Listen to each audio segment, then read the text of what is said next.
Boa tarde, gente. Então a gente está aqui para dar sequência às nossas aulas aqui da classe de vida cristã. Espero que você esteja conseguindo acompanhar. Tá bom? Isso depois está sendo disponibilizado no grupo do WhatsApp da turma da classe de vida cristã. E acredito que logo também vai estar tudo no site da igreja, essas aulas e outras também. Ok? Então vamos falar hoje sobre um assunto muito importante aí, crucial para a vida do cristão, que é a vida de oração.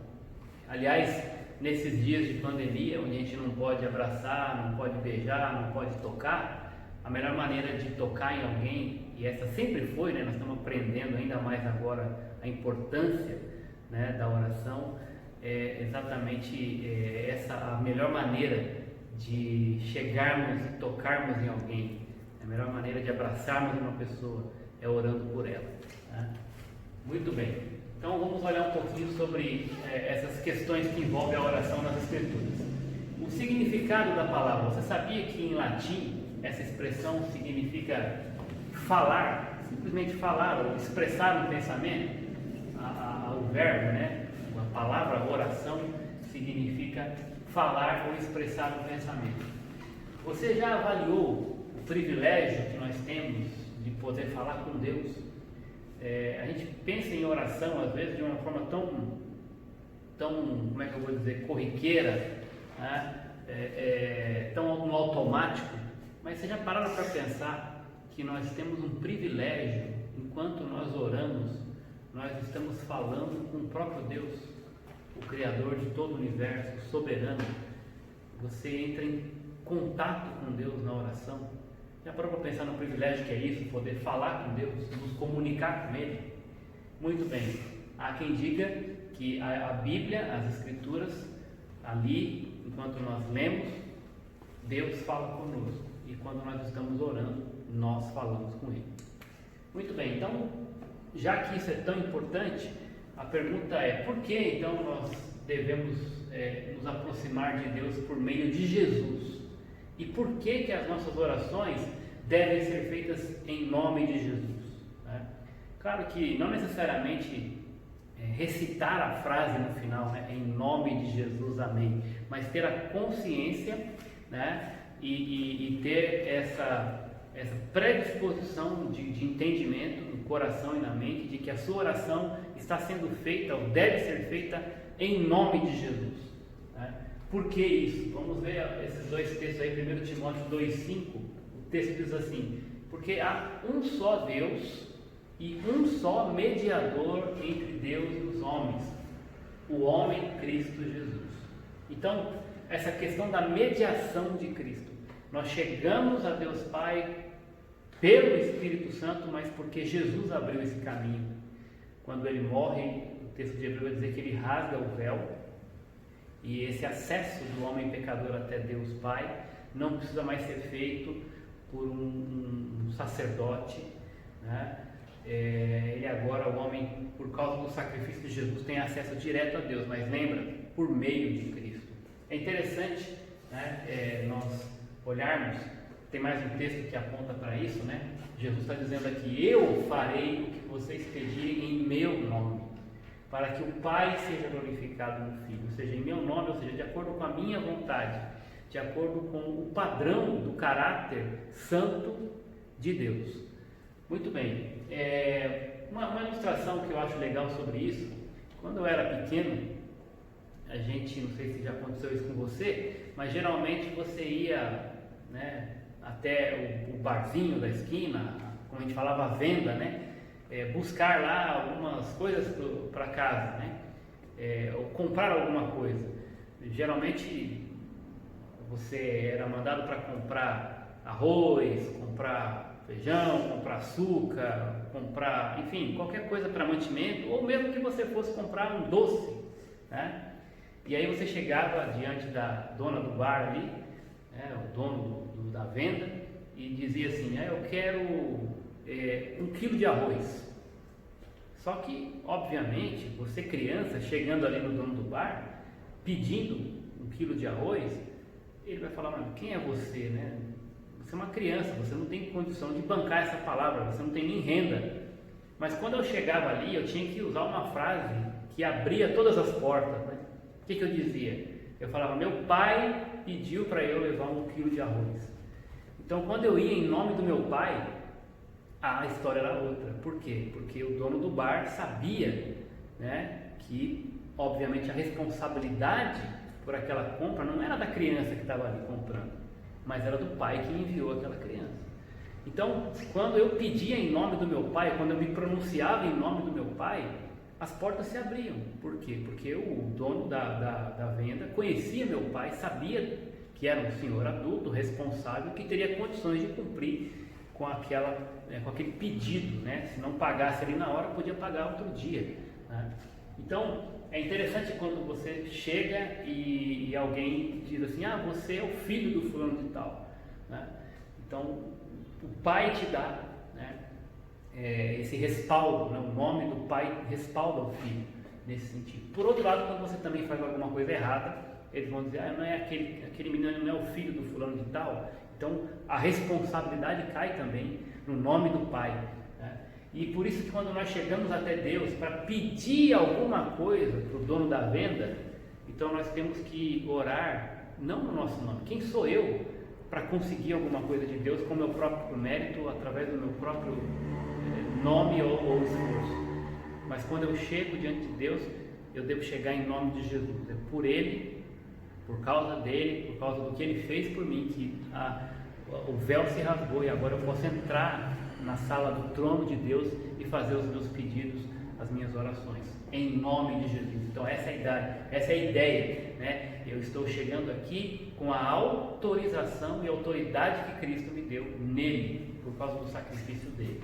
Muito bem, alguns exemplos então, pelos quais eu devo orar, né? A Bíblia vai apresentar alguns motivos pelos quais eu posso e devo orar. 1 Timóteo 2, do 1 ao 4, o texto diz assim, antes de tudo, né, o apóstolo Paulo falando por meio de Timóteo, falando a Timóteo, né, e consequentemente por meio de Timóteo, antes de tudo recomendo que se façam súplicas, orações, intercessões e ação de graça, e olha aqui a ênfase, por todos os homens, e ele vai depois dizer o que ele chama de todos os homens nesse contexto aqui, pelos reis e por todos os que exercem autoridade. Então, todos os homens aqui é todo tipo de pessoa. E por que, se você entender o contexto da carta, o contexto cultural da época, por que Paulo dá essa ênfase nesse todo tipo de pessoas, todos os homens, e descreve aqui como reis e toda autoridade, aqueles que exercem autoridade? Óbvio, porque naquela época, né, ainda como em alguns casos nos dias de hoje, os cristãos eram perseguidos, especialmente pelos governantes, pelos governos, né? Jesus foi levado à cruz, obviamente por causa dos judeus, em conluio com o governo de Roma. Então, uma questão política, religiosa, e o governo, né, não queria ficar para trás, não queria perder o prestígio, levaram Jesus para a cruz. Então, os governantes, eles eram uma pedra no sapato, nesse sentido, né? A maioria deles, em linhas gerais, o cristão era perseguido pelos governantes. O cristão, ele era, em certo sentido, oprimido, né, pelos governantes, pelos governadores, pelos reis, enfim. Paulo passou por isso, outros apóstolos passaram por isso, os discípulos de Cristo passaram por isso. E aí ele está dizendo o seguinte, a tendência do cristão era odiar aquele que estava em posição de autoridade, porque ele era contra, né, o Evangelho. Mas o que o apóstolo Paulo está dizendo aqui? Olha, vocês devem orar por eles também. Aqueles que estão em cargos de autoridade, os reis, os governantes, eles estão ali, ele fala isso na carta aos Romanos, porque Deus permitiu que eles estivessem ali, né? Não há autoridade que não proceda de Deus. Paulo fala isso em Romanos capítulo 6, né? Então, nós devemos orar pelos nossos governantes, por mais que eles de fato não conheçam a Deus, ou ainda que conheçam, por mais que eles possam agir, né, com as atitudes contrárias àquilo tudo que nós pregamos e cremos, que toda a corrupção que envolve os governos, nós ainda temos, quem quer que seja o governante, temos que orar por eles. Então, se nós formos olhar para o nosso cenário hoje, né, alguns são muito a favor, outros são contra totalmente, outros não têm uma posição definida em relação a gostar ou não de um governo, de um presidente, enfim. O fato é que não depende do que a gente acha ou gosta. A Bíblia nos pede para orarmos pelos nossos governantes, por aqueles que exercem autoridade, todo tipo de pessoa. E nesse tipo de pessoa envolve os governantes, os que exercem autoridade, por mais que a nossa tendência seja criticar, falar mal, ou até, enfim, às vezes até passamos do limite, né, com palavras que não edificam contra aqueles que têm autoridade. Claro, cada um vai dar conta diante de Deus por aquilo que Deus coloca em suas mãos, mas o nosso papel como igreja, como cristãos, é orar por todos os homens, por todo tipo de pessoa, por todo tipo de gente, inclusive aqui pelos reis e todos que exercem autoridade. Para quê? O nosso pedido é nesse sentido, para que tenhamos uma vida tranquila e pacífica, com toda piedade e dignidade. Isso é bom e agradável perante Deus. Esse tipo de oração por esse tipo de pessoa, isso é bom e agradável perante Deus, nosso Salvador, que deseja que todos os homens sejam salvos. E aqui, de novo, para a gente entender que muitas vezes se tira esse versículo fora de contexto, dentro do contexto aqui, o todos os homens está linkado com esse todos os homens descritos aqui, reis e aqueles que exercem autoridade. Deus também quer que eles sejam salvos. Deus também quer que um governante seja salvo. Deus também quer que uma autoridade seja salva. Ele morreu nesse sentido por todo tipo de pessoa, né? E Ele quer que essas pessoas, Ele tem esse desejo, que elas cheguem ao conhecimento da verdade, né? Muito bem, então, primeiro, né, motivo aqui, pelo qual nós devemos orar, ou por quem devemos orar, pelas autoridades e pelos governos.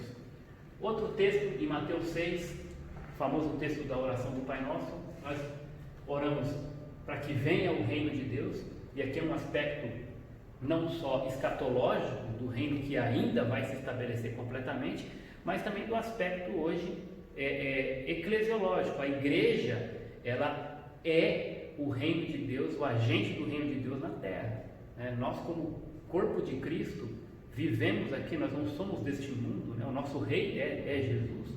Enquanto nós vivemos submetidos às autoridades, nós temos uma autoridade suprema, que é o nosso rei, Jesus. Então nós temos que viver aqui como cidadãos desse reino, né? Nos comportando e ilustrando em nossas vidas o caráter do nosso rei, do nosso Deus. Então a nossa oração tem que ser que cada vez mais o teu reino aqui na terra, desde já, se faça presente, que as pessoas possam ver em nós, corpo de Cristo, a figura do rei, né? E do que seria então o reinado ideal, através de súditos que se comportam, né, com base na vontade, nos desígnios, na lei desse rei. Seja feita a tua vontade, ou seja, que aqui as nossas atitudes, a nossa vivência reflita a tudo aquilo que está descrito como vontade de Deus na sua palavra. Assim, na terra isso já, né, como no céu isso já está estabelecido, Deus reina com toda a autoridade. Dá-nos hoje o nosso pão de cada dia, e aqui uma oração pelas necessidades básicas. Devemos orar também pelas necessidades básicas, o pão de cada dia. Olha o perdão aqui, né? Perdoa as nossas dívidas, então nós estamos pedindo a Deus perdão, assim como também estamos pedindo para Ele nos dar essa capacidade de continuar perdoando os nossos devedores, né? Então, refletindo esse caráter dele de perdoador também na nossa vida. Não nos deixe cair em tentação, outro motivo, né, que nós devemos orar constantemente, Senhor, nos guarda de cair na tentação, e elas são diversas, em diversas áreas, de diversas formas, todos os dias nós somos tentados de todos os lados, e pedir que Ele então nos livre do mal, né? Que Deus nos guarde do mal, porque Teu é o reino, o poder e a glória para sempre. Mateus 6, 10 a 13, e outro motivo, alguns motivos pelos quais devemos orar então, estão descritos aí, né? Pelo reino de Deus, a sua vontade, o pão de cada dia, o perdão, o livramento de tentação, enfim. Esses são mais alguns motivos pelos quais devemos orar. O texto de Tessalonicenses, primeira carta de Paulo aos Tessalonicenses, capítulo 5, verso 18, diz assim: deem graças. Então, nas nossas orações também tem que envolver gratidão, ação de graça, agradecimento. Às vezes é tão difícil agradecermos, é tão fácil criticarmos quando alguma coisa não está saindo do jeito que gostaríamos. Tão fácil, às vezes pedimos e só pedimos e pedimos, mas olha aqui o importante, agradecimento. Tudo que você tem tido e tudo, quem você é hoje em Cristo, você tem que agradecer, porque só o é por causa do que Ele fez por você. Isso tudo Ele fez de graça, favor imerecido, por isso tem que dar graça, tem que agradecer, porque Deus, Ele é muito generoso, muito bondoso. Se pudéssemos parar aqui agora para pensar em quantos motivos temos para agradecer, passaríamos bons minutos aqui lembrando de todas as coisas que Deus tem feito por nós, né? Deus tem nos guardado, né? Agradeça a Deus nesse momento tão difícil. Deus está guardando você, guardando sua família, ainda que você tenha passado por dificuldades, tenha casos talvez na sua família ou de conhecidos que estão sofrendo com esse vírus ou até morreram. Deus continua sendo bom e nós sempre vamos ter motivo para agradecer a Deus, isso inclusive por causa das tribulações, porque assim nós nos parecemos mais com Ele, por meio do sofrimento, né? Nós vamos nos parecendo mais com Jesus. Então deem graças em todas as circunstâncias. Veja que interessante, agradecer não é agradecer por tudo, não é dar glória a Deus como nós falamos numa outra aula, né? Você tem um filho nas drogas, você fala, graças a Deus pelo meu filho estar nas drogas. Não é isso que o texto está dizendo, não é agradecer por tudo, né? Mas continuar agradecendo pela bondade de Deus e confiante, num caso como esse, de que obviamente não é essa a vontade de Deus, e orando, esperando que Deus reverta essa situação, que esse menino ou essa menina saia das drogas, que Ele te dê sabedoria para conduzir essa situação, continuar amando o seu filho, ajudando ele, né? Orientando ele na palavra, e esperando que Deus faça uma obra que muitas vezes não vai estar ali no nosso alcance e às vezes não temos nem ideia do que fazer, mas temos que perseverar na oração e continuar dando graças, porque nós conhecemos um Deus que é poderoso, conhecemos um Deus que faz aquilo que vai além do que nós podemos pedir ou até pensar. Então dar graças em todas as circunstâncias, porque essa é a vontade de Deus para vocês em Cristo Jesus. Outro texto também pelo que podemos orar e pedir é por sabedoria. Se algum de vocês tem falta de sabedoria, e olha, quem aqui não tem falta, né? Quem aí de nós não tem falta de sabedoria? Ninguém poderia chegar a um ponto e falar assim, olha, eu não preciso mais orar por sabedoria, porque eu já sou sábio o suficiente, né? Uma frase dessa já demonstra que a pessoa não tem sabedoria, porque nunca é demais pedir por sabedoria, né? Peça a Deus, que a todos dá livremente, de boa vontade, e lhe será concedido. Então, se tem algo que você pode esbanjar de pedir para Deus, é para Ele te dar sabedoria, porque em todas as circunstâncias da vida, em todos os momentos que nós vamos tomar a decisão, precisamos da sabedoria de Deus, porque quantas vezes nós já tomamos decisão com base na nossa sabedoria humana, não, isso aí pode deixar comigo que eu resolvo, nem vou orar por isso, né? Às vezes nem queria orar exatamente para não querer saber a resposta de Deus, porque talvez você já sabia que não seria a resposta que você queria, e aí foi no poder do teu braço, na tua sabedoria corrompida, limitada, e se deu mal. Por quê? Porque se nós somos filhos de Deus, nós temos que pedir por uma sabedoria que vem do alto, né? Muito bem. Outro texto agora, o capítulo 5, verso 14, e aqui é interessante esse contexto também, temos que entender o contexto aqui. Existe ou tem aí entre vocês alguém que está doente? Que ele mande chamar os presbíteros da igreja para que estes orem sobre ele e o unjam com óleo em nome do Senhor. Isso aqui é uma situação específica, onde tem alguém doente, e aí pede para chamar um grupo de líderes, os presbíteros, para que eles possam orar. Aí eu já ouvi alguém pegar esse texto e falar, tá vendo? A oração mesmo poderosa não é de qualquer um, não, é dos presbíteros. Eles têm uma oração. Então tem gente que pega isso aí e fala assim, não, quando tiver um caso de doença, quem você tem que chamar para orar mesmo é o pastor, é o diácono, é o líder de PG.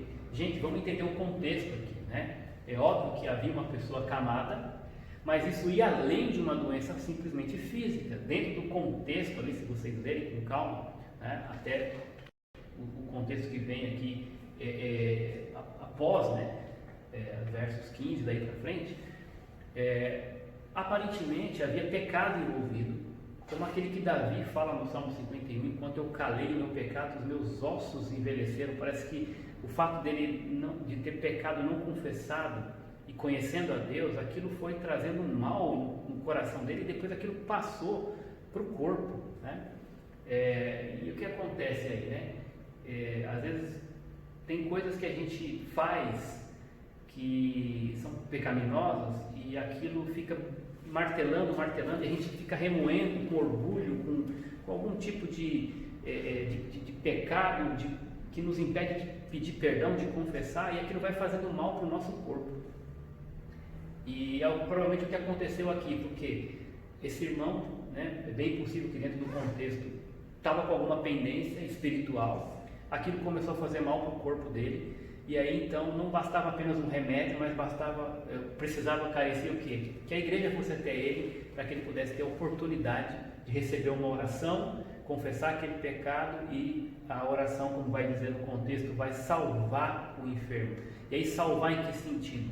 Não é que você vai orar e automaticamente a doença vai sair, o osso quebrado vai ficar perfeito, aquele câncer vai sair de uma hora para outra. Deus tem poder para fazer o que Ele quiser e usa, né, o seu povo para isso.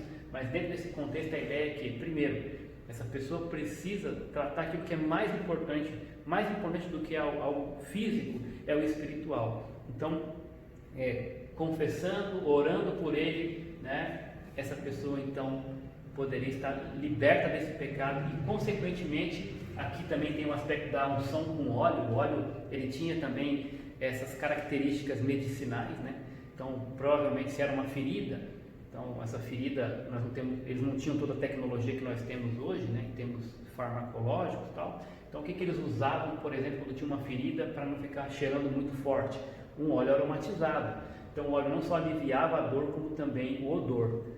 Então, para tudo isso servia essa questão da unção com óleo. Não é nada tão assim hiper espiritual, mas a presença dos presbíteros dá a entender que havia algo que ia além do físico ali para ser tratado com aquela pessoa, tá bom? Mas em linhas gerais, o ponto é o que? Nós temos que orar pelos doentes, temos que orar pedindo a Deus a cura. É permitido por Deus isso, né?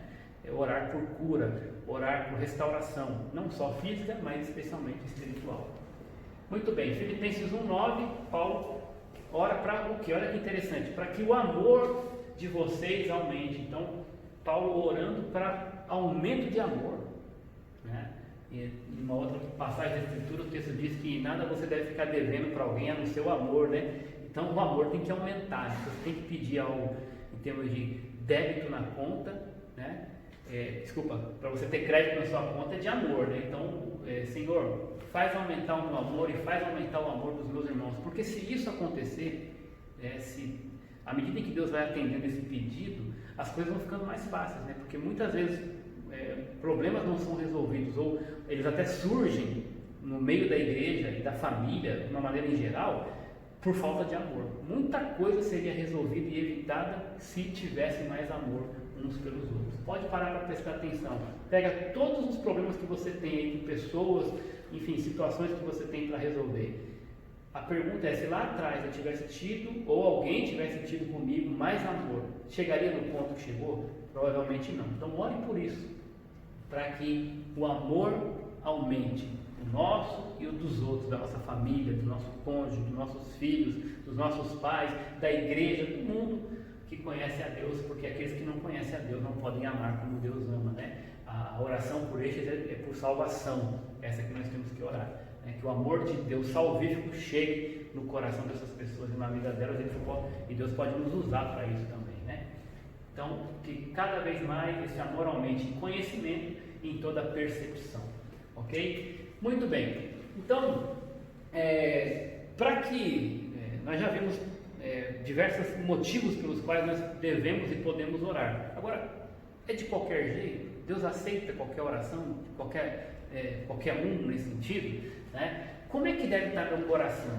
Tem um preparo para que eu possa orar? Porque que muitas vezes eu oro e a impressão que dá é que a coisa bate no teto e volta, eu não sou atendido, né? Existe sim um critério. Nós estamos entrando na presença de um Deus que é santo. Então, nosso coração tem que estar preparado. Como é que eu devo me colocar diante de Deus para orar? Tem alguns textos que dão uma dica, que respondem um pouco dessa questão aí, tá? Mateus 21:22. E tudo o que pedirem em oração, se crerem, vocês receberão. Eu já falei ali, já mostramos no primeiro texto ali, a questão de nos falar de pedirem no meu nome. E esse crerem está atrelado com pedirem em meu nome. Agora, crer, vamos entender o contexto aqui. De novo, outro texto que é muitas vezes tirado fora de contexto, né? Se você crer em tudo que você crê, você vai receber. O que é crer? Crer em quê? Crer em quem? Crer em Deus. Crer em Cristo. crer no sentido de conhecer e confiar. Conhecer quem? A pessoa e a vontade de Deus. Então, o se crer não é você crer no que você quiser crer, é crer em quem, para quem está sendo feito e qual é o caráter desse que está recebendo a nossa oração. Eu costumo contar também uma ilustração sobre isso, orar em nome de Jesus e orar com fé, né, ou crendo. É aquela ideia do restaurante, né? Se você vai num restaurante japonês, obviamente você gosta de comida japonesa, você entra num restaurante japonês. E ali, então, quando você chega diante, né, do garçom, ali, não sei que nome que dá para o rapaz ali do restaurante japonês, o garçom que vem para te servir, e aí então você chega para ele, num restaurante japonês, e pede para ele uma buchada ou uma feijoada. O que vai acontecer? Muito provavelmente ele vai falar com todo respeito, falar: meu senhor, me desculpe, mas aqui nós não servimos feijoada, nós não servimos buchada, o senhor teria que procurar um outro lugar, né? É a mesma coisa aqui, né? Então, o se crer, não adianta eu chegar no restaurante japonês, não, mas eu creio que lá vai ter uma feijoada. Ora, não tá, você pode pegar o cardápio ali, você não vai encontrar isso ali, porque é falta de sabedoria, de discernimento entrar no restaurante japonês acreditando que vai ter feijoada ali, né? Fugiria totalmente do padrão, daquilo que se espera, né? Então, quando nós conhecemos a Jesus, nós vamos aprendendo a conhecer também o seu caráter, quem ele é e o que o agrada.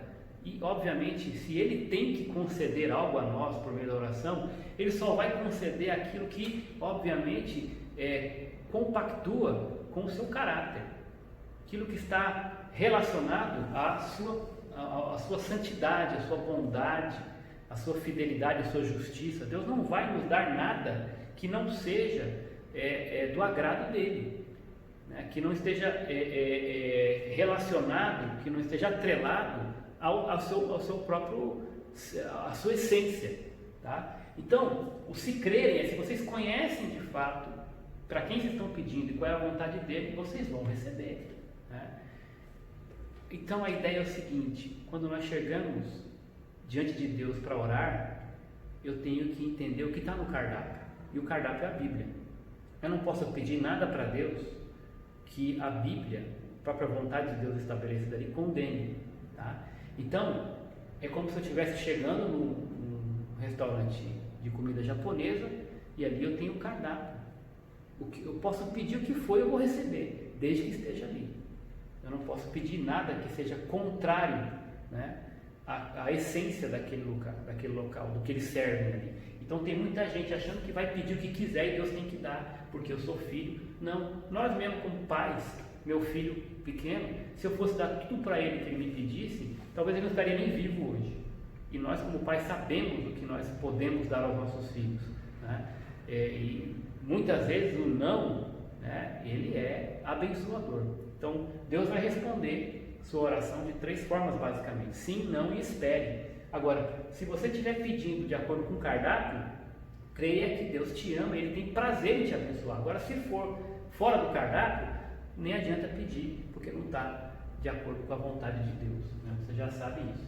Muito bem, então espero que isso tenha ficado claro para vocês a questão do contexto atrelado à pessoa, né, ao caráter de Deus em relação ao que nós podemos e devemos pedir, né? Salmo 138:6.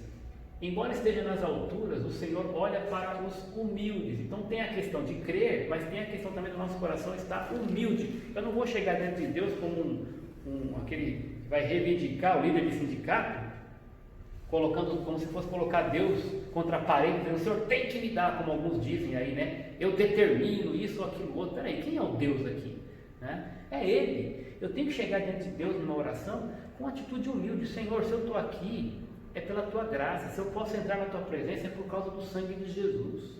Então, humildemente, eu te peço, não no meu esforço, não por causa do meu mérito, mas por causa dos méritos de Cristo, né? E eu quero ser alinhado com a Tua vontade. A oração é para isso. A oração não é para dizer para Deus o que Ele tem que fazer por mim, mas para alinhar a minha vontade a dele.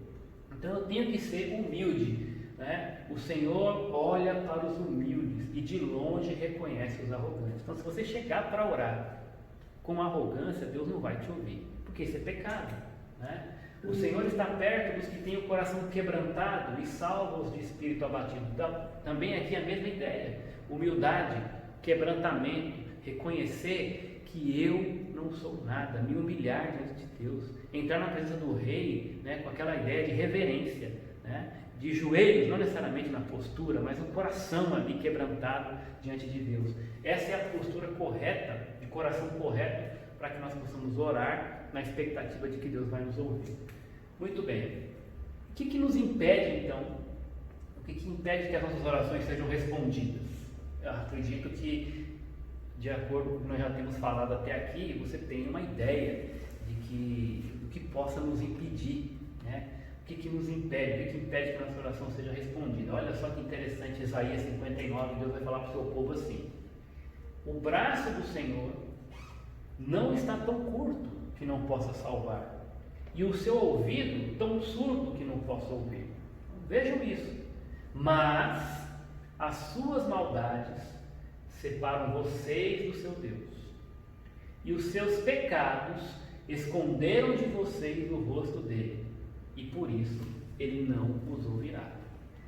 Gente, isso está muito claro aqui, né?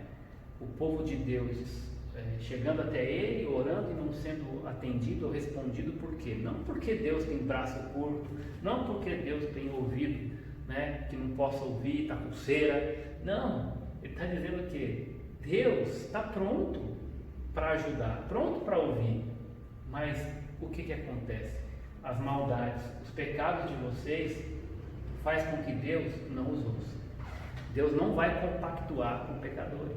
Para entrar na presença de Deus, para ter, no sentido aqui, o direito de ser ouvido, você tem que entender diante de quem você está entrando.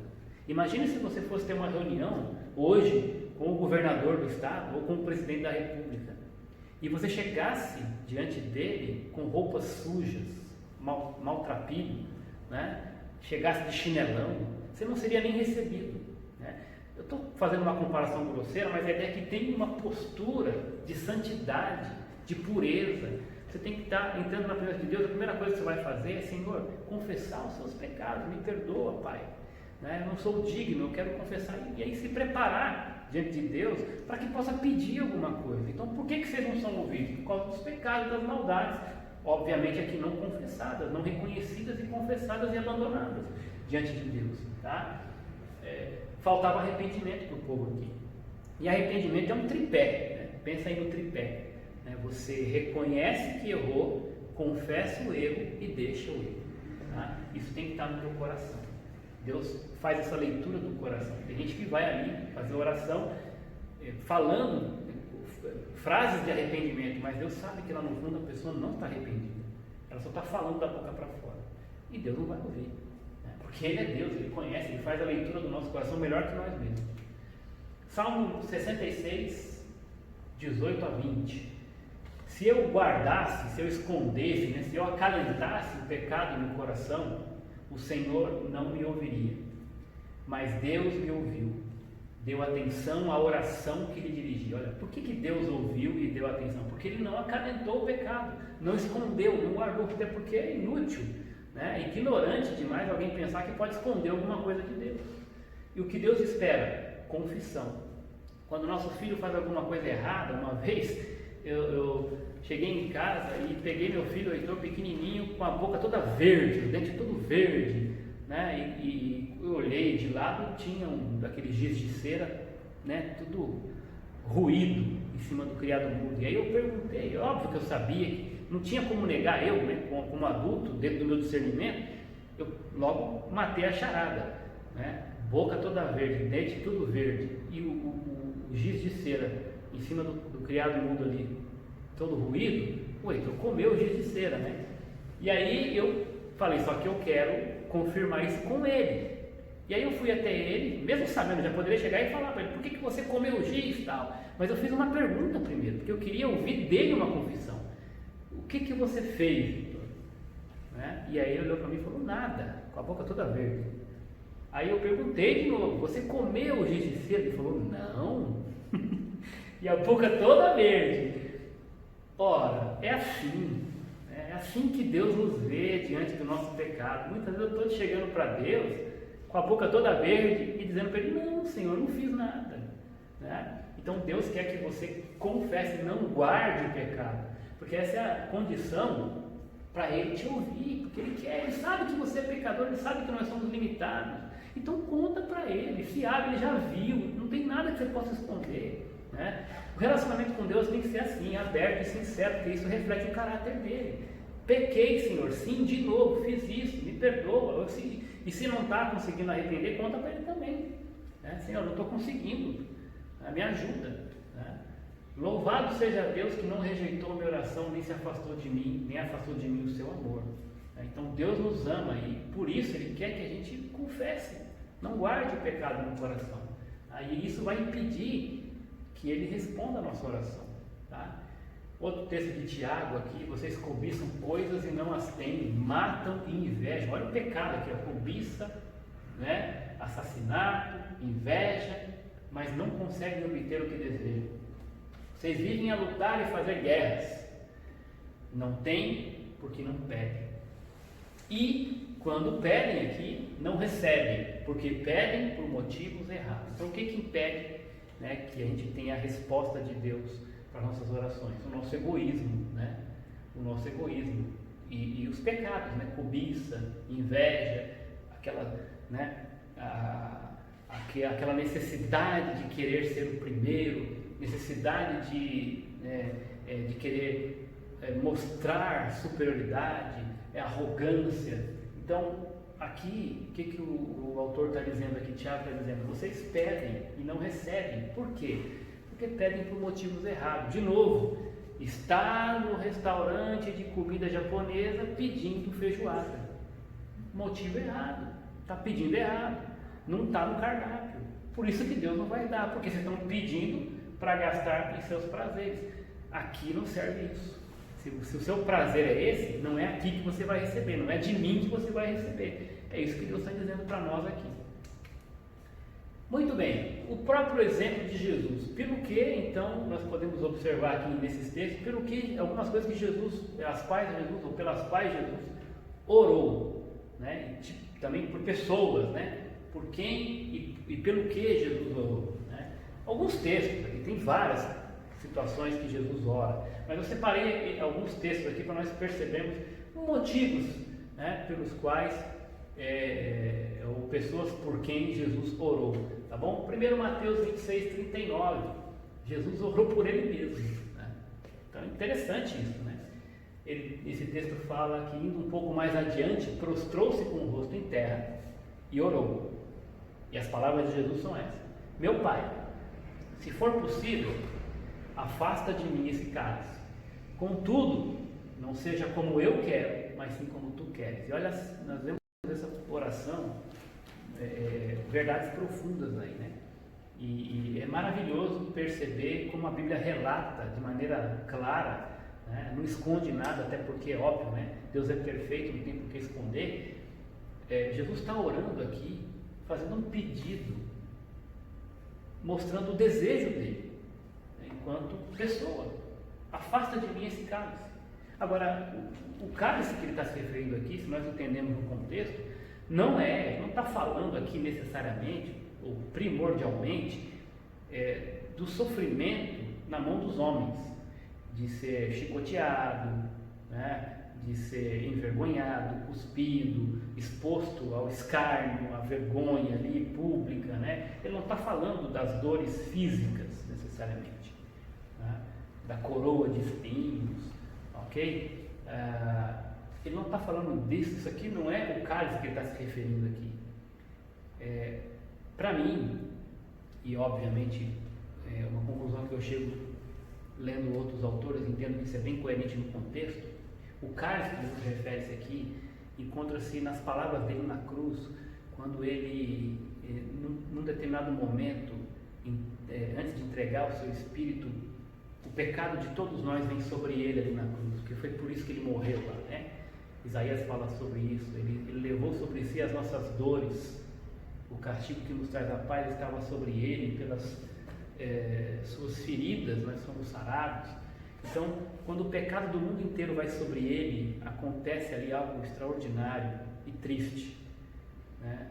Ele diz assim: Deus meu, por que me desamparaste?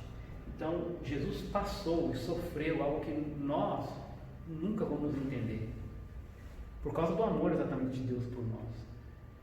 Por causa do meu pecado, do seu pecado, por algum instante Deus virou o rosto para ele e ele disse assim: por que me desamparaste? Esse era o cálice que ele não queria passar, porque essa é a pior dor que um ser humano pode ter, né? Quando ele é desamparado por Deus. Então, se você está aí, lembra disso, né? Deus nunca vai te desamparar, ele disse isso, mas Jesus teve que passar por esse desamparo por sua causa, por minha causa. E esse era o cálice que ele não queria, mas ele orou por isso: se possível, passa, mas Senhor, e aqui é fantástico, não seja feito como eu quero, mas como tu queres. Jesus sabia que ele tinha que passar por isso, sabia do plano do Pai, e ele disse: eu estou disposto, em outras palavras aqui, apesar de entender a dor que vai ser isso, eu estou disposto a passar, porque eu sei que essa é a tua vontade, isso tudo por amor, por mim e por você. Jesus também ora pelas crianças. Depois que trouxeram crianças de Jesus para que lhes impusesse as mãos, e aqui é a ideia de oração, né? E orasse por elas. Então, Jesus ora pelas crianças. Interessante isso também. Jesus impõe as mãos sobre elas e ora sobre as crianças. Quantos motivos nós temos para orar pelas nossas crianças, né? O principal deles, certamente, para que as nossas crianças conheçam esse Jesus amoroso, esse Jesus bondoso, mas especialmente esse Jesus salvador, né? Então, para que essas crianças aprendam, né, por meio da obediência, né, por meio de uma vida que possa entender, né, e respeitar, né, as autoridades a partir dos pais, que elas também sejam cuidadas, né, libertas de todo o mal. E olha que quantos males são causados para crianças aí, tanta criança no mundo abandonada, maltratada, violentada, abusada. Nós temos que orar pelas crianças, não só as nossas da igreja, mas as crianças do mundo. Jesus ama também as crianças, morreu por elas também, para que elas cheguem ao conhecimento dele, né? Os discípulos estavam repreendendo aqueles que traziam as crianças, mas Jesus não só pediu que eles deixassem chegar as crianças, mas orou por elas também naquele contexto. Muito bem, Jesus também ora pelos discípulos. Olha que interessante aqui, né? Jesus saiu para o monte a fim de orar, e interessante que ele passou a noite orando.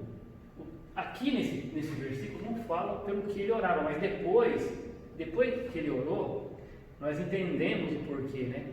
Ele estava orando porque em seguida ele vai convocar os seus discípulos, escolher os 12. Então, Jesus estava orando aqui por decisões difíceis, decisões importantes, né, para a sua caminhada. Então, às vezes você vai de um dia para o outro se deparar com uma decisão que você precisa tomar na empresa, na família, seja uma decisão econômica, seja o que for, né? Você vai fazer o que nessa hora? Está com dúvida, não sabe como resolver aquele problema? Jesus foi e passou a noite orando, porque ele tinha uma decisão muito importante, a escolha dos 12, e a partir desses 12 o mundo foi transformado. É claro que pelo poder do Espírito Santo que acompanhou esses discípulos, mas Jesus teve que fazer uma escolha, né? Não tinha só 12, mas ele escolheu, ele selecionou 12, e antes disso ele passou a noite orando para tomar essa decisão. Então, tem que tomar uma decisão, seja ela qual for, mas especialmente essas mais importantes. Olha o que você precisa fazer aqui, né? Antes de mais nada, né? Orar. E não orar pouco, não, orar muito, tá bom? Orar muito pelas decisões, tá bom? Então ele escolhe esses 12 e designa esses 12 como apóstolos, enviados por ele e através do poder dele para cumprir a grande comissão. Muito bem, Jesus também ora aqui em João 17 pelos incrédulos, naquele momento incrédulos, mas que um dia também chegariam ao conhecimento de Jesus como Salvador. Minha oração não é apenas por eles, falando dos discípulos, daqueles que já criam, rogo também por aqueles que crerão. Olha, se são aqueles que crerão, então eles eram incrédulos até aquele momento, eles eram perdidos. Jesus já está orando por aqueles que iriam crer nele, né? Por meio da mensagem destes aqui, os discípulos, os apóstolos. Então Jesus está orando por eles. Deus tem ovelhas que ainda não estão no seu aprisco.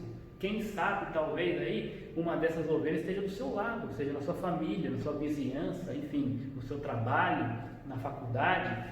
E você tem que orar pelos perdidos, orar por aqueles que crerão em Jesus, né? Por meio da mensagem dos discípulos de Jesus, que somos nós. Então, quando você pensa em alguém, né, talvez agora mesmo veio na tua cabeça uma pessoa da tua família, ou amigo teu, enfim, né, um parente, um vizinho, um colega de trabalho, que ainda não conhece Jesus. A primeira coisa que você tem que fazer é colocar essa pessoa em oração, para que ela venha crer. Senhor, abre o coração, né, ilumina aquela pessoa, para que o dia em que eu for falar, o Senhor possa convencê-la, por meio do Espírito Santo, em relação ao pecado, a justiça e o juízo. Eu oro para que ela venha a crer, Pai, porque só o Senhor pode fazer isso. Ora por ela. Jesus orou por aqueles que ainda iriam crer, por meio da mensagem daqueles que já criam, que eram os discípulos, os apóstolos. E aí temos dois exemplos, né, na Bíblia. Tem vários exemplos, eu separei dois aqui, da estrutura de uma oração. E essa de Neemias é muito interessante. Olha como ele começa, né, a oração dele. Senhor Deus dos céus, ele começa aqui, vocês vão perceber, elogiando Deus, trazendo à tona os atributos de Deus, ou seja, fazendo uma adoração a Deus. Ele não começa pedindo nada, ele começa simplesmente adorando a Deus. Deus dos céus, Deus grande, temível, fiel, né, fiel à aliança, misericordioso com os que o amam e obedecem aos mandamentos. E aí ele vai começar a dizer que os teus ouvidos estejam atentos, os teus olhos estejam abertos para ouvir a oração que o teu servo está fazendo dia e noite diante de ti, em favor de teus servos, o povo de Israel. Então ele prepara aquele ambiente adorando a Deus grande, temível, misericordioso, enfim. Então ouve a minha oração, Senhor, em favor do meu povo, o povo de Israel. E aí ele vem aqui, ó, confissão. Como é que vai pedir alguma coisa se está em pecado? Então ele começa aqui, ó, adorando, e agora ele vai confessar, né? Confessa os pecados que nós, os israelitas, temos cometido contra ti. Sim, eu e o meu povo temos pecado contra ti. Agimos de forma corrupta, e dá nome para o pecado, né? Corrupção, né? E contra ti. Não temos obedecido, desobediência, os seus mandamentos e decretos e as leis que deste ao teu servo Moisés. Lembra-te agora do que disseste a Moisés. Aí ele vai fazer uma reflexão em cima das promessas de Deus, né? Se vocês forem fiéis, eu os espalharei entre as nações. Mas se voltarem para mim e obedecerem meus mandamentos, se puserem em prática, mesmo que vocês estejam espalhados pelos lugares mais distantes, debaixo do céu, de lá eu os reunirei e os trarei para o lugar que escolhi para estabelecer meu nome. Neemias está trazendo à memória as promessas de Deus para Moisés e as consequências da obediência e da desobediência. Estes são, e ele volta aqui, né, os teus servos, esse povo, né, o teu povo. Tu os resgataste com teu grande poder e com teu braço forte. Então, de novo, Neemias está lembrando dos feitos de Deus. E aqui eu vejo até no bojo dessa frase aqui um agradecimento. O Senhor fez tudo isso por nós. Senhor, muito obrigado. Eu estou lembrando dos teus feitos, né? Que os teus ouvidos, e agora é que ele vai começar a pedir, né? Que os teus ouvidos estejam atentos à oração dos teus servos e à oração dos teus servos que têm prazer em temer o teu nome. E aí vem o pedido propriamente dito. Faze que hoje, porque Neemias estava se preparando para ir até o rei, pedir para ser liberado e pedir também algumas doações, para que ele pudesse sair do emprego dele ali, de copeiro, e receber uma licença para ir reconstruir os muros que estavam destruídos, para que o povo pudesse ir voltando, né? Então ele vai dizer assim: faze que hoje, porque ele estava disposto a ir falar com o rei, o teu servo seja bem sucedido, concedendo-lhe a benevolência deste homem. Que homem? O rei, né? E ele vai dizer: nessa época eu era copeiro do rei, ou seja, servia o rei, era um cargo de confiança, né? Ser copeiro do rei. E ele está pedindo o que nessa oração? Senhor, Tudo isso que ele fez foi para pedir o quê? Senhor, que eu possa, quando chegar lá diante do rei, ser bem sucedido. O Senhor sabe o propósito do meu coração, eu sinto que eu posso ajudar, que o Senhor tem me chamado para isso, agora eu preciso que Ele me autorize. Se Ele não me autorizar, não tem como sair. E o rei não só autoriza, como fala, você pode levar o que você precisar aí para você reconstruir os muros. Efésios 6,18 diz assim: orem no Espírito. Obviamente, se é no Espírito, só o cristão pode fazer oração, porque se o incrédulo, a única oração que ele pode fazer é de arrependimento para confissão de pecado, para receber Jesus como Salvador, porque o Espírito já está ali intercedendo por ele. Mas um não cristão não tem como conversar com Deus, ele acha que conversa, mas Deus não vai ouvir porque não tem o Espírito. Então, orem no Espírito em todas as ocasiões, com toda a oração. Olha a força da expressão, em todo momento, né? Em todas as ocasiões. Então, tem alguma ocasião que eu não posso orar? Se tem, é porque está em pecado ali, né? Eu vou assaltar um banco, posso orar por aquele assalto? Não, né? Então, se você não pode orar por isso, é porque não é uma oração que o Espírito vai aprovar, porque está em pecado. Então, em todas as ocasiões, com toda a oração, todo tipo de oração e súplica, tendo isso em mente, estejam atentos e perseverem na oração por todos os santos. Então, oração em todo momento, todo tipo, por todo mundo, bom, por todos os santos, e aqui os irmãos da igreja também, né? Muito bem, então isso, para resumir, eu estou sugerindo aqui uma sigla para você montar uma estrutura. Isso aqui não tem que ser assim exatamente, mas para nos ajudar a entender a estrutura de uma oração. Tem essa famosa sigla aqui, chamada de ACAS, tá bom? Em linhas gerais, o que é o ACAS? O primeiro A refere-se à adoração. Então, quando você chegar para orar, a primeira coisa que você vai fazer, entrando na presença do rei, elogiar a Deus. Então, vai começar a sua oração, engrandeça a Deus, né? Agradeça a Deus, não agradeça não, engrandeça a Deus, né? Elogiando os seus atributos, o seu caráter. Deus grandioso, bondoso, misericordioso, perdoador, Deus justo, santo, tem tantos atributos de Deus, né? Então adore a Deus, elogie a Deus, o Senhor. O Senhor é poderoso, o Senhor nos resgatou, né? Eu lembro dos seus feitos, o Senhor é o Deus onisciente, conhece todas as coisas, está elogiando, está adorando a Deus. Aí depois disso, o que você vai fazer? Vai pedir? Não, ainda não. Você vai confessar. Então aqui, qual que é a ideia aqui? Vai pedir perdão para Deus, vai reconhecer diante dele os seus pecados e lembra, né? Deus quer ouvir da tua boca onde você tem pecado. Tem muita gente que nesse momento aqui faz o seguinte, né? A gente peca no varejo e quer confessar no atacado. Senhor Jesus, perdoa todos os meus pecados, em nome de Jesus, amém. Não. Que todos os pecados são esses? Espera, o que você fez hoje? Senhor, hoje me perdoa porque eu menti lá na hora que eu fui dar uma resposta para o meu patrão. Eu não tinha feito o relatório todo e falei para ele que tinha, só para ele não me dar uma bronca. Então me perdoa por isso. Então vai lá e pede perdão para Deus e depois acerta para o teu patrão. Pede perdão para ele também. Está vendo como que a coisa começa a ficar mais complicada quando você começa a pedir perdão, confessar, né? Item por item que Deus vai trazer na tua memória, né? Perdoa porque eu me irei, Senhor, hoje com a minha esposa, ou com meu filho, ou com meu pai, né? E falei aquela palavra que não devia. Então vai lá, pede perdão para ele. Está vendo como que a coisa começa a ficar um pouco mais, né? Começa a apertar um pouco mais para você, mas é isso que Deus quer, porque Ele quer limpeza nos cantinhos, não é chegar assim, joga tudo pro alto e perdoa aí, tá tudo certo. Não, tá bom? Então, confissão de pecados. Aí, depois disso, vão pedir? Ainda não, vamos agradecer. Senhor, muito obrigado por quem Tu és, muito obrigado pelo perdão, muito obrigado pela saúde, muito obrigado pelo emprego, obrigado pela minha família, obrigado pelo meu patrão, né? Que mesmo às vezes ele não sendo um homem compreensivo, mas obrigado porque eu tenho aquele emprego e eu tenho ele como meu patrão.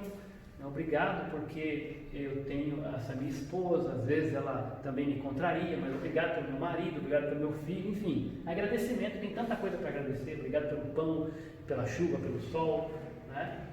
E aí depois, finalmente, aí sim, súplicas, e a súplica é dividida entre petição, que é súplica a você mesmo, e intercessão, que é a súplica pelo próximo, né? Então você pede por você e pede pelo outro. Então olha só que interessante essa estrutura, né? Lembra dessa sigla ACRES, né? Adoração, confissão, agradecimento e súplica, tá bom? Súplica por mim e por outros. Ok? É isso que nós temos para hoje. Eu quero agradecer também sua atenção. De novo, qualquer dúvida, qualquer pergunta, qualquer interação, a gente pode fazer pelo grupo lá da classe, do WhatsApp, ou entra no meu pessoal, e como alguns têm feito também, pode perguntar, e se eu puder, tiver condições, obviamente que eu respondo assim que possível.